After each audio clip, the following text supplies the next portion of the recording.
Ngayon, napag-asatan tayo mga kabombo, tamakadwa tayo ititangatang or makakasama natin ngayon ang professional mixed martial art fighter at dating Philippine National Wushu team member na si Eric Kelly. Ayan, magandang gabi sir. Magandang gabi po sa atin lahat at maraming salamat sa bumubuo ng Bumbu Radio dahil ako po ay binigyan nyo ng oportunidad para ma-interview sa ganitong pamamaraan. Maraming salamat po. Yes sir. Yes sir, Eric Kelly, diretsang tanong po, bakit mo pinasok ang politics? Wala ka bang balak ituloy ang sports kasi doon ka nakilala sir? I think ito na po yung right time para ma-involve ako into politics kasi sa ngayon po ako ay nag-retire bilang isang atleta at nagpo-promote po tayo ng martial arts at tinitignan po natin ay mayroon pong kulang para sa tulong ng mga sports development dito sa ating syudad ng Baguio. Since nag-start ako being an athlete noong year 2000 until 2024, medyo kulang pa rin po yung programa para sa aming mga atleta dito sa syudad ng Baguio. Kaya marami po akong nakita na dapat pagtuunan ng pansin para maitas natin yung level skills ng ating mga atleta. Kaya po sinusubukan ko po na papasok bilang isang public servant para matutukan po natin yung mga programa sa mga promotion ng ating mga athletes para maitaas yung kanilang mga skills. Para meron silang kakayahan i-representa ang ating syudad ng Baguio sa mga national and mga international competitions. Yes sir. Ano-ano ang priority projects mo sir if in case pala rin ka manalo as a counselor dito sa syudad ng Baguio? Yun po sir, unang-una yung about sa sports development ng ating syudad ng Baguio. Para po yun, nasabi ko na tutukan po natin yung ating mga atleta para meron silang kakayahan upang ma-representa ang ating syudad ng Baguio na makauwi ng mga maraming medalya para ito po ay karagdagan ng paglago para sa turismo ng ating syudad ng Baguio. And then pangalawa po, total na natanong nyo na po sir, pangalawa po na aking ilalatag na plataforma is to help yung mga mahirap natin na yung mga mahirap na walang trabaho. Naniniwala po ako ng maraming ways para mabigyan natin ng trabaho yung mga walang trabaho katulad ng mga may kapansanan. At pangatlo po na aking plataforma na medyo parang alam ko na kaya kong ilatag sa ating bilang pagka-counselor ay yung pag-develop ng mga kultura ng bilang isang indigenous people dito sa Baguio. Kaya kailangan natin i-develop yung ating kultura para dagdag ulit sa pagtaas ng ekonomiya at turismo dito sa ating syudad ng Baguio.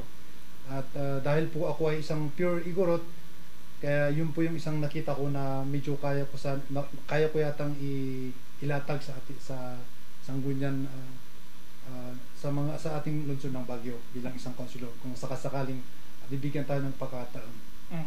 Yes sir, nabanggit mo kanina itong sports development. Ngayon sir, sa yung personal na obserbasyon, nakikita mo ba na kulang ang suporta ng lokal ng gobyerno para sa mga atleta, lalo na mga Cordilleran athletes kapag nakikikompete sila sa ibang lugar, lalo na sa ibang bansa? Opo sir, nakikita ko po talagang kulang. Meron po yung ginagawa ng ating mga local officials, kaso medyo nakukulangan po kami bilang isang atleta. Ganun pa man, bilang isang atleta for 24 years, meron akong nakita na paraan para matulungan yung mga nag-uumpisang atleta dito sa syudad ng Baguio para mapalakas pa yung kanilang mga talento upang mas meron silang kakayahan i-representa ang ating syudad ng Baguio. Yes sir. Or sino po ba ang nag-udyok sa'yo para pumasok sa politika? Is it your personal choice decision sir? Or may ibang grupo or organization na dapat lumaban ka as a counselor? Ito po, sabihin ko na. Bali, nung una, wala po sa idea ko yan. Pero nag-isip ako kung paano ko ma-maintain yung binuo kong organization which is Maharlika Martial Center na nagpo-promote ako. Talagang naubusan ako ng resources, mga connections dahil sa pagpopromote ko. Ngayon, nakita ni Edward Pulayang yung aking ginagawang advokasya para sa martial arts community dito sa Baguio. Yun, inudyukan po niya ako na subukan kong sumali bilang isang public servant dito sa Baguio. Ayan. So, intay man ang bueno kas ano ka nang rugi kas mixed martial arts fighter. Mabalin mo bang ibinglay ka na kami, sir? Kas ano ka nang rugi iti kas maysa nga MMA fighter. Okay, rugyak iti year 2000 after I graduated high school, talagang fanatic ako sa martial arts. And then nag-training ako ng kickboxing sa Universal Gym ni Sensei George Lusadan. At napalad ako na maging isang Philippine team. Kaya naging Philippine team ako ng year 2000. At naging batchmate ko si Edward Pulayang at saka mga ibang pang mga taga-Cordilleras dito sa Baguio hanggang 2004 yon. And then dahil sa na-injury ako noong 2005, huminto ako. Kaya nagpahinga ako dito sa Baguio bilang taxi driver kasi talagang hindi ako makapag-training, hindi ako makapag-compete dahil sa injury. And then nag-recover yung aking injury at saka sa 2006 bumaba muli ako sa Manila dahil nga po sad to say medyo kulang po ng suporta ng local government ng Baguio para sa ating mga atleta, sa mga professional athletes at saka sa mga amateurs, talagang kulang po. Kaya bumaba ako sa Manila at doon ko pinursu yung career ko bilang isang mixed martial arts athlete noong 2006. Kaya medyo nag-success po yung aking career bilang isang mixed martial arts athlete, pero ganun pa man meron yung ups and down ng bilang isang atleta. At marami tayong natutunan na pwede natin maibahagi sa mga kabataan para sila din po ay maging champion at mayroon silang lakas at alam para i-representa ang ating syudad ng Baguio sa larangan ng sports at lalong-lalo na po sa combat sports.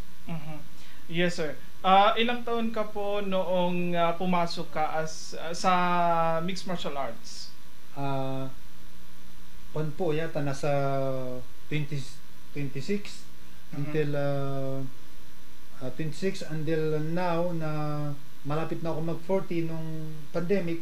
Sakto that time doon ako nag-retired dahil medyo nagkakasunod-sunod yung talo natin dahil sa edad natin na tumatanda tayo, kaya nag-retired na po ako nung pandemic. And then ngayon po na nag-retiro tayo, bumuo po tayo ng organisasyon which is yung Maharlika Martial Arts Center.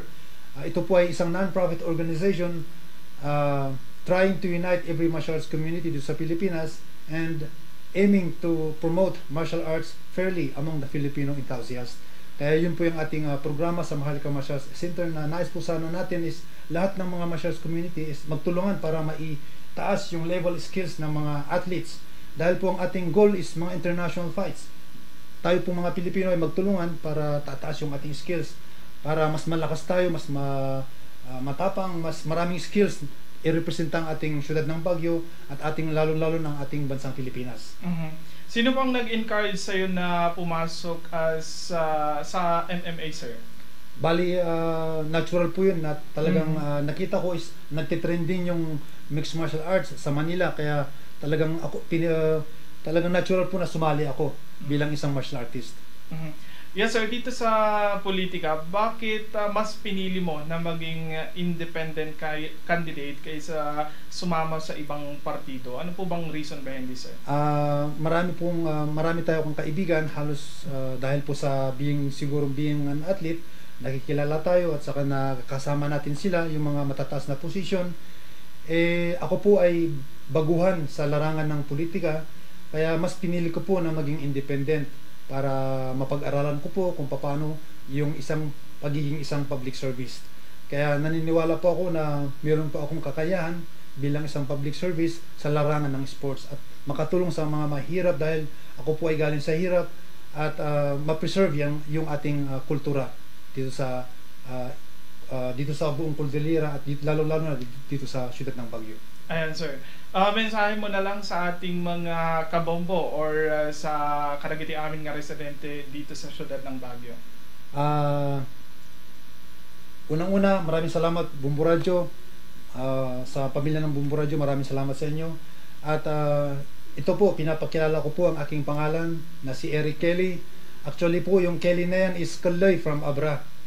Kaya, pero nung time ng kapanahunan ng Kastila, Amerikano, na-Americanize, na-convert ng Kelly.